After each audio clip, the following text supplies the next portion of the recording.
যোগী রাজ্যের মতো পশ্চিমবঙ্গটাও আস্তে আস্তে বুলডোজারের রাজ্য হয়েছে। শিয়ালদা স্টেশনে হকারদের উচ্ছেদ করার পর এক রিপোর্টার দিলীপ বাবুকে জিজ্ঞেস করেন, তারপর দিলীপ বাবু কি উত্তর দেন দেখুন একবার। ওরা কি ভেবেছিল ভোগী রাজ্য চলবে নাকি এখানে? যোগী রাজ্যই মডেল চলবে। দেখুন, যত আমাদের স্টেশন আছে এখানে, তার কোথাও হাঁটার জায়গা নেই, বসার জায়গা নেই। কোনো বয়স্ক মানুষ এসে গেলে একটু বসবে, বেঞ্চগুলোও খালি থাকে না, সেখানেও দোকান লেগে গেছে। মহিলারা, বাচ্চারা দাঁড়িয়ে থাকেন, ট্রেন দেরি হলে খুব অসুবিধা হয়।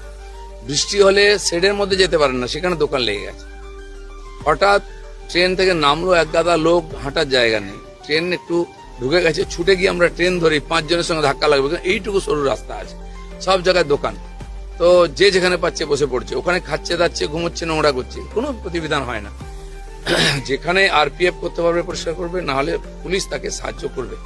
আর এবং সব জায়গায় রেলের জায়গা পুনরুদ্ধার করে সাধারণ মানুষের যাতায়াতের জন্য সুবিধা হয়।